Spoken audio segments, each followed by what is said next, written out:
Assalamualaikum warahmatullahi wabarakatuh. Halo Sobat Latsar, berjumpa lagi dengan kami peserta Latsar CPNS Golongan 2 Angkatan 1 Kelompok 4 Kabupaten Tanah Laut, BPSDM Provinsi Kalimantan Selatan.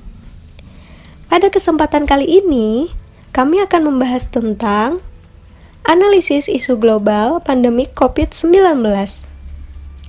Tugas kelompok ini disusun oleh Salamiah AMDKEP, Septi Saputri AMD, M. Agus Priyanda AMK, Aprida Norlatifah AMD AK, dan Sela Fitrina Hamada AMD RMIK.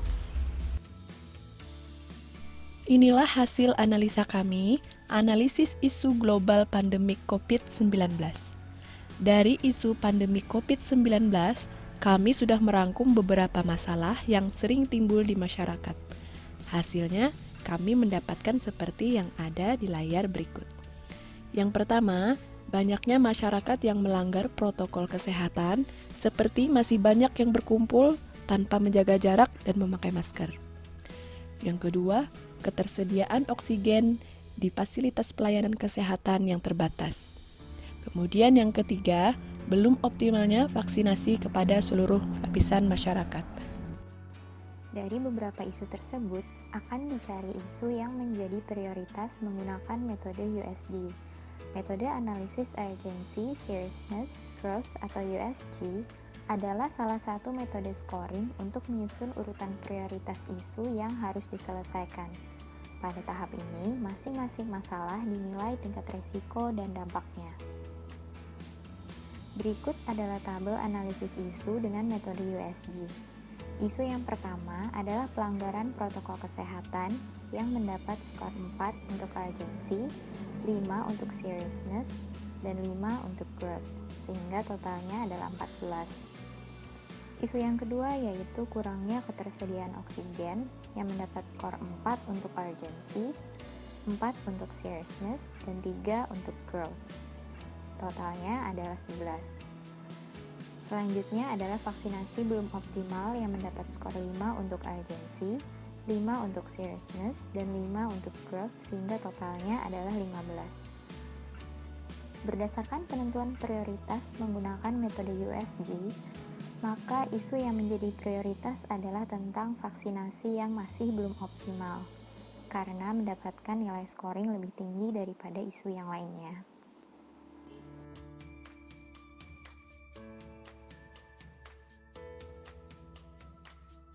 Analisis selanjutnya menggunakan konsep pentahelix yang memiliki 5 unsur yaitu pemerintah, masyarakat, akademisi, peneliti, dan media.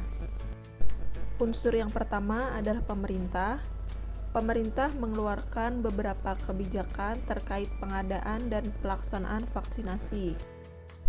Unsur yang kedua adalah unsur masyarakat. Terdapat beberapa faktor di lingkungan masyarakat yang mempengaruhi belum optimalnya pelaksanaan vaksinasi. Di antaranya adalah apabila di lingkungan terdekat kontra dengan vaksinasi, kemudian selalu mempengaruhinya, kemungkinan seseorang itu juga ikut menjadi kontra. Selain itu, orang yang kontra tersebut memiliki pandangan tersendiri mengenai vaksinasi yang dianggapnya benar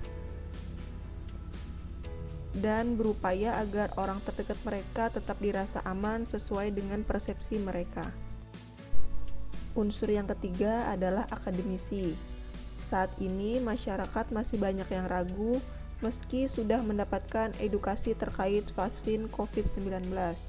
Para akademisi memberikan penjelasan kepada masyarakat bahwa vaksinasi dapat bermanfaat untuk menekan penyebaran virus COVID-19 dan meningkatkan sistem imun pada tubuh. Unsur yang keempat adalah peneliti, di mana peneliti sebagai garda terdepan dalam percepatan pelaksanaan vaksin COVID-19. Peneliti dapat berperan aktif dalam menjelaskan kepada masyarakat bahwasanya vaksin yang telah dibuat dan diteliti aman untuk digunakan oleh masyarakat. Unsur yang kelima adalah media. Untuk mewujudkan optimalnya pelaksanaan vaksin COVID-19, sebaiknya media menyebarkan informasi positif terkait vaksinasi.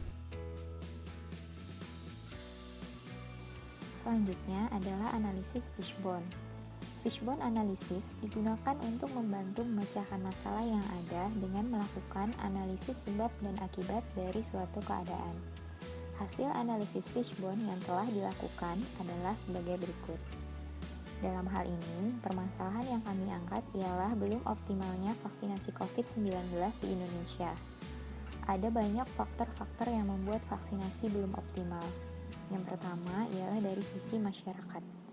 Provokasi masih marak terjadi oleh orang-orang anti vaksin sehingga banyak orang yang kemudian terpengaruh.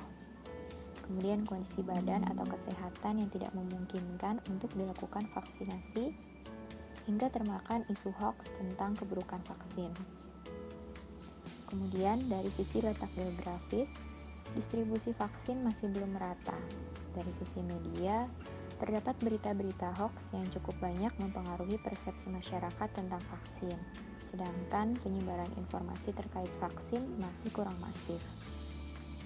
Selanjutnya, dari sisi pemerintah, masalah koordinasi yang kurang dengan pihak terkait seperti dalam hal distribusi vaksin hingga kurangnya sosialisasi terkait vaksin. Dari sisi material, yaitu jumlah vaksin yang tidak memadai, dan dari sisi akademisi, yaitu kurangnya bimbingan dan penyuluhan untuk masyarakat terkait vaksinasi COVID-19 yang aman dan halal. Alternatif penyelesaian isu. 1. Terdapat berita hoaks yang cukup banyak. 2. Termakan isu hoaks. 3. Provokasi. 4. Penyebaran informasi terkait vaksin yang masih kurang masif. Alternatif penyelesaian. Mengurangi penyebaran berita hoaks yang dapat memprovokasi masyarakat.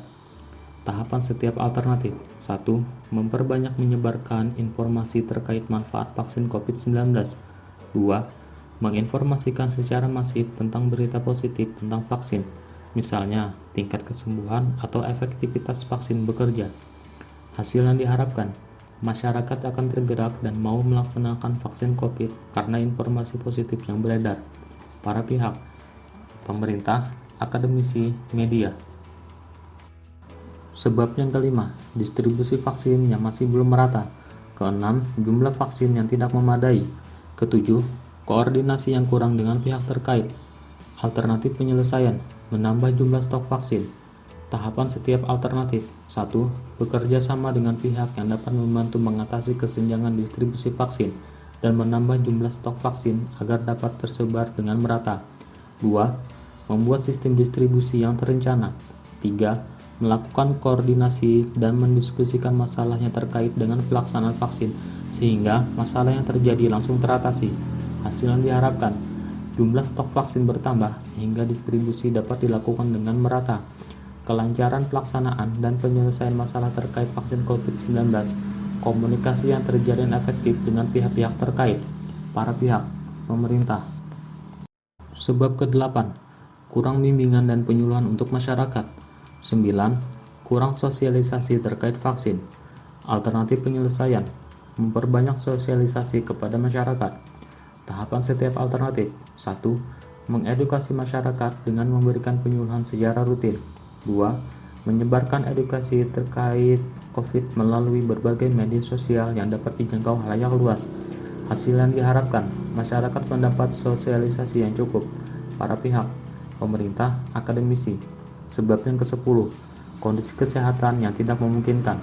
Alternatif penyelesaian, memaksimalkan vaksin kepada yang memungkinkan.